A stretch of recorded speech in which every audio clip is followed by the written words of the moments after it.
My name is Seun Owolabi.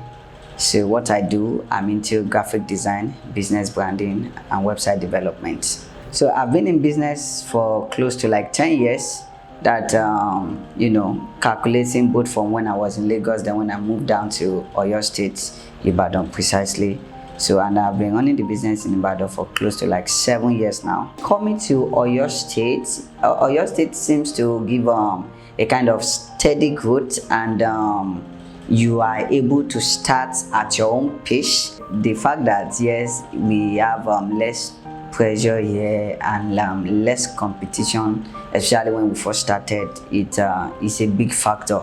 However, it's a new terrain somehow because not everybody wants to go into what we want to do. Like, they don't even see the value there. Some doesn't need to print business card or brand their business, and they have their market and they have their audience. So people tend to undervalue our services. If they tell you this same thing you want to do it for us, we get it done at this place or at this price, and then you that you are coming from another state that is well valued and appreciated, so you have to first adjust to the environment and still able to ensure that you offer the best and the quality in such a way that it keeps them to want to come back and then again make your own profit at the same time. But yes, like we always say, you have to consider your environment and the kind of value you are offering. So the big break may not be instant, but gradually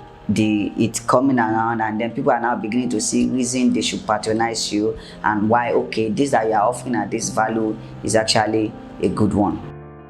There was an experience I had recently. I wanted to bid for a particular job in a multinational company, and then I had a fair policy that would keep me or rather scale me through the first process, getting the business registered, having your team. And then it got to a particular point of the bidding. I could offer the quality service. I had the skill, I had the exposure, I had the experience, but some of the policies of the government of okay, as a multinational company, you cannot give your business to a particular startup or a growing business, because there were some requirements they were asking me and I didn't have.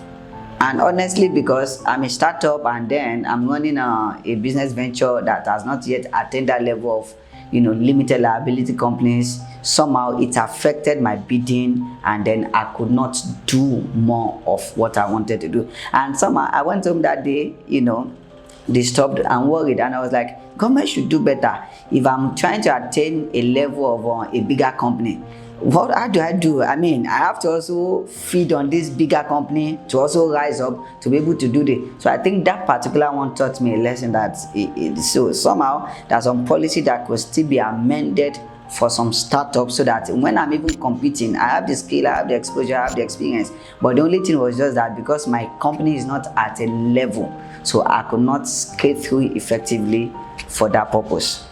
Generally in Oyo State, especially in this age of digitalization and globalization, I can still be here and serve my wider audience home and abroad. We have some clients that are not even Nigeria, everywhere in the world.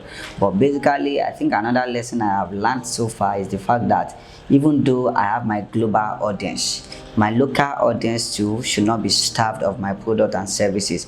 So if I'm charging my global audience with a certain amount of money, I have to also find a way that is achievable, and then my local audience can still benefit from what I am offering them, in the sense that I am known locally and I'm also known globally. But if I'm focusing too much of the global prospect of my services and my brand, then I think I'll be missing the local benefits that I have around me. So in the long run, we have found a way to find balance. So when it has to do with our environment, we know what to offer them. But when we're dealing with the multinational company or global audience, we know what to offer them. So just finding balance, I think that has really helped in creating opportunities and then in earning our own return as well. So the advice would be, okay, while we are aiming to be a global brand, just also look at your local environment, what is achievable, what is possible there, so that you don't growth your environment and before you know, you are stranded, you're out of the business, and then you are nowhere to go.